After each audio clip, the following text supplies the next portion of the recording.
This morning, my little finch, Starburst, died. The yellow one.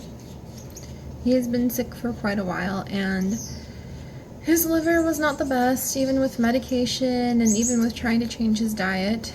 And I've been watching him for a long time, and I knew that that was going to happen. And he was very old. They normally only live like 4 to 6 years, and he was pushing 7 or 8. So he was retired when I got him from being a breeder, and he was meant to come and live out his old man years. And he did. And he died this morning. And I watched over him until he passed away. I tried to make him comfortable and give him some medicine, so hopefully things would be a little bit easier on his body. And I waited until he passed away, and then I put my shoes on and I took him outside and buried him. And to kind of make things gentler for myself, I cut some honeysuckle and elderflowers from the bushes as I walked into the forest, and then I found a good spot and I buried him. And I was just glad that he's not suffering, if he was, anymore, because of how old he was and his liver and everything like that. But I remember holding him, and I remember thinking, this is why I am happy. And that sounds horribly confusing, doesn't it? But what I mean by that, as I held him, getting ready to take him out and bury him, is I felt the sadness of all of it, of him dying and not being here anymore, of my grandmother passing away, of our dog Zoe having to be put down, of the injustices that go on in the world, of all of it. There's so much to be sad about. There's so much to hurt about. And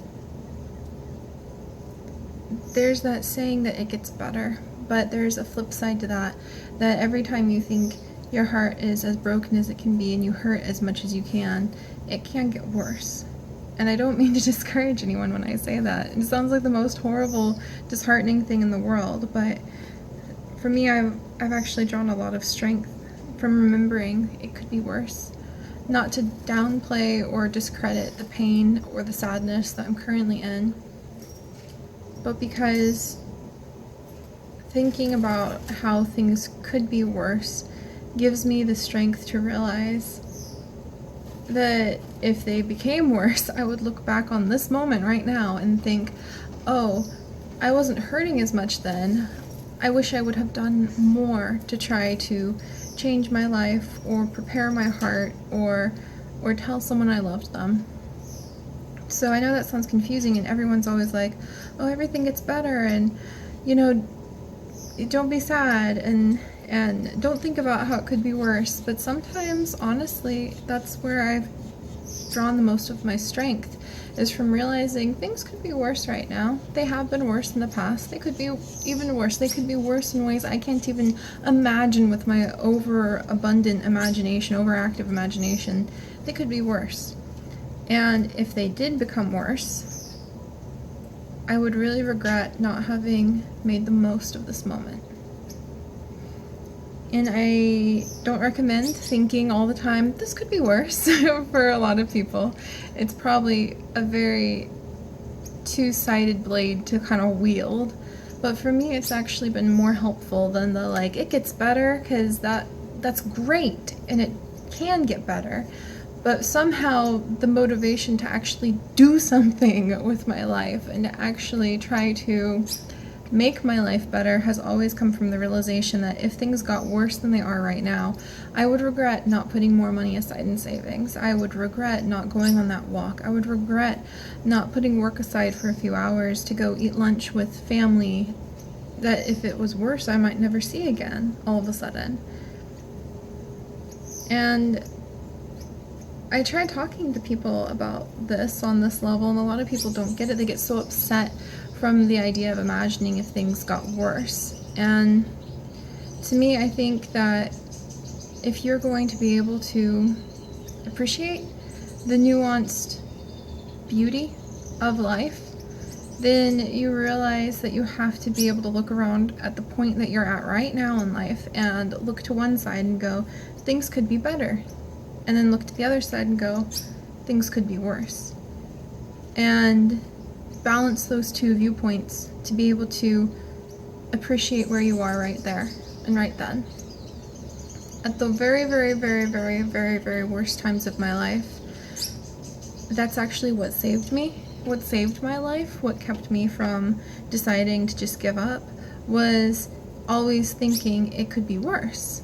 And it actually was strengthening for me, because better was too far away.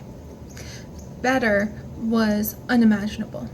I was in really dark places, and I hurt, and I was broken, and I was stuck in situations that would just perpetuate that hurt and that feeling of being broken. And so when I was there, people telling me or people putting motivational messages over how things could become better is not what saved me, because I couldn't imagine better. I could imagine worse. And I realized I wasn't in the worst yet. And that's what saved my life and gave me the motivation to cling on and to go, things could be worse. I don't want them to be worse. I can't imagine them ever being better than what they are right now, but I can at least do things to prevent them from being worse. Tiny, tiny, tiny, tiny little things, like doing my laundry, or saying one nice thing to myself in the mirror to counteract the hundreds of horrible things I would hear every day. And that added up. More than the fairy dust wishes, it feels like, of like, oh, life could be better. It added up to be able to stand there and go, I hurt so bad right now. I don't know if things will ever be better, but they could be worse. So I'm really grateful they're not. So I try to explain that to people, and a lot of people don't get it, or they're like, that's such a depressing view. But I don't know if those people have ever been so far deep down, broken and hurting, that they realize for some people the idea of things getting better is impossible, and that there is a real sense of strength and stability and motivation and the ability to start nurturing all of that to kind of move forward and heal, or just get out of an awful situation, from realizing things could be worse, and being grateful for where you're at, or just working hard for them not to become worse. And it adds up, and then suddenly you're so focused on trying to make your life not slip into the it could be worse category that you turn around and you realize you've not only shot past that and past stability to it could be better. Like, suddenly you're living the better. So yeah, just keep that in mind, you guys. I know that seems so difficult to understand, but I really think that my appreciation of where I'm at right now in life comes not only from looking at the way things could be better, but looking at the way things could be worse. No matter how often or how many times I thought they couldn't be worse, the reality is they could have been. They could have been worse. And that gave me the tiny little bubble sense of being aware of the present that I needed to make changes in my life.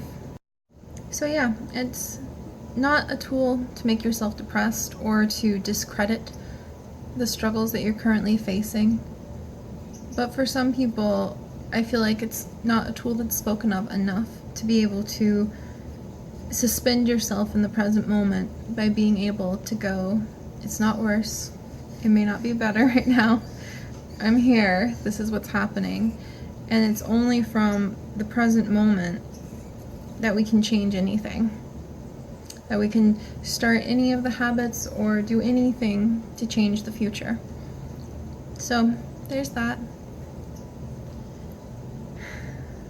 And yeah, it's surreal to talk about this with all of the death that's been happening and all of the loss, and yet all of the milestones and everything that's been mixed together in my life lately. And it's really hard to explain how that ties into realizing when I was holding Starburst in my hand and watching as his breath was just slowing down and he couldn't move his wings or his head anymore and his eyes were closing.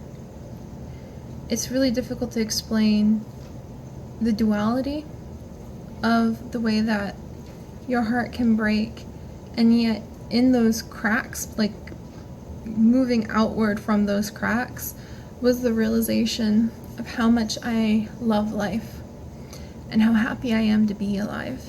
And I never would have thought that I would say that years ago. I thought life was awful and terrible and I didn't know if I wanted to be part of it. And sometimes when really sad things happen, I feel like there's this expectation that you have to be really sad. I remember, yeah, there's just an expectation where people act like when something sad happens, you should be heartbroken or confused or stunned. And what I felt this morning is probably the result of how much I've grown over the many, many years. I've still stuck around and have been working hard at being in the present moment and just working from there.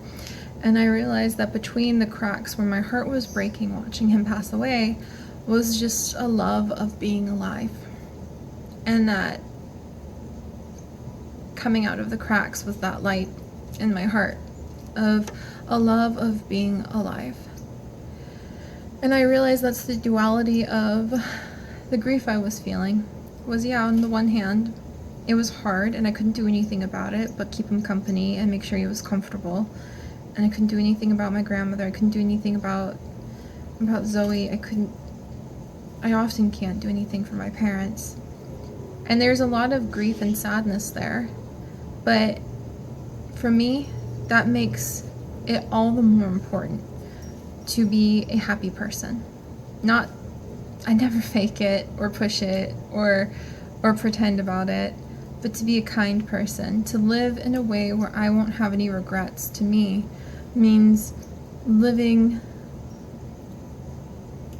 unconditionally in love with this life in whatever way I want. And for me, that's being kind, that's taking care of my family, that's learning to continue to be kind to myself and encourage myself to just accept all of the quirky, random things that make me me. Anything that makes my heart sing is what I've worked on nurturing the last few years, and it has completely changed my life in every single way.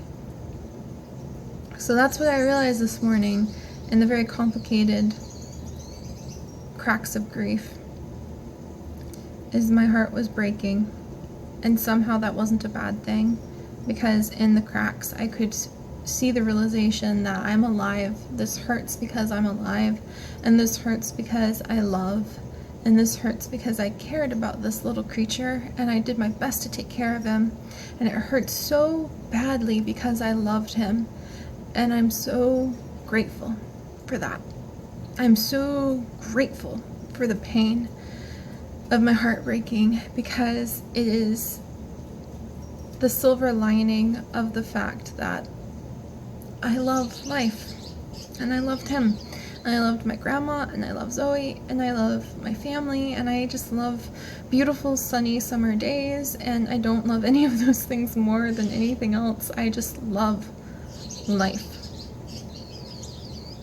because it could be worse, and if it does get worse, I want to live a life where I have no regrets, and I know that just means being as kind as I can, loving whatever I love the way I need to or want to or choose to, and looking back and being able to be like, yeah, I wasn't a jerk to somebody. That's important to me. To live without regrets. I don't think it means going on big giant adventures or having fancy things. I just think it means making sure that you do whatever it takes to love life, to love being alive. I didn't think I'd ever be here, but I am. And I'm grateful, and I'm happy. And all it means is making a cup of tea in the morning, or looking at how beautiful the green leaves are outside on the trees. It means making sure my parents know I love them. It really, really, really, really, really means being nice to myself and standing up for myself when other people try to be mean to me. And maybe I'll be able to talk about that more one day. But I just wanted to say those things because I feel like it's so important to share the stories. That's part of what I love about life, is sharing stories and just sharing the experience, because I don't know who may be out there listening, and I wonder if somebody would have told me when I was so lost and broken and sad that it's okay, you don't have to pressure yourself into thinking it'll get better, because you can't even imagine what better is like. Just think how it could be worse, and instead of doing that in the cynical, like depressed way, do it in the way where you give yourself permission to be grateful for what's in front of you right now, for where you are right now. I guess it does come back to that joy journal, doesn't it? Cultivating a tiny bit of daily gratitude is probably the biggest thing that's ever changed my life and made it possible that I had the safe space, no matter what was going on right then, to tell myself I had permission to say, I hurt, I'm in a bad relationship, I'm lost, I'm scared, I'm terrified, but I'm really, really glad that I have this cool book to read, and that makes me happy. And there's something about carving out just that tiny bubble of space where you can say, this makes me happy. And if you nurture that, then it turns into something big and strong. So I know I'm not making sense. And whenever I talk like this, I'm always trying to speak to the hurt, lost, angry, furious, bitter, hateful thing I used to be. And that's because no one really knew how to talk to her. And everyone just kept saying things that sounded like pixie dust cliches. So I hope this may have helped some of you. I hope it didn't depress any of you. Like I said, thinking it could be worse is not a tool most people are going to want to use, and I often hear that expression used as a way to ridicule or downplay the way someone is feeling, but that's not what I'm saying. I'm saying, for me, it's a tool to keep me balanced and suspended in the present moment, and it's only from the present moment that we can expect to start any changes in our life, or to experience any change in our life. And that's a really powerful, important thing to remember. So thank you for your time, everyone. I am in love with life, and my heart is a little cracked today, but the love is still just so bright, and I don't know how it got so big and so bright. But I know I don't want to have any regrets, so I'm not going to do anything to apologize for how happy I am and how much I love being alive and how much I love this world and the chirping sparrow that's eating the seeds from the birdseed feeder and the way that life does go on. I won't apologize for that, and I hope maybe it'll give some of you guys some strength or just something to think about. And now I am going to carry my love of Starburst as another little piece of a love that is ended in one way, but I understand will always continue onward. Up in my heart with Tutu and Zoe and my Didi and Papa and a lot of other little things. I'm going to carry that, and I'm going to drink some water, and I'm going to live without regrets, which means I'm going to try to find ways to cultivate happiness today. So I'm going to go create something. Not because I'm not sad, but because I think when you're sad, that's the most important time to really do your best to do something that makes you happy with the world. Thank you.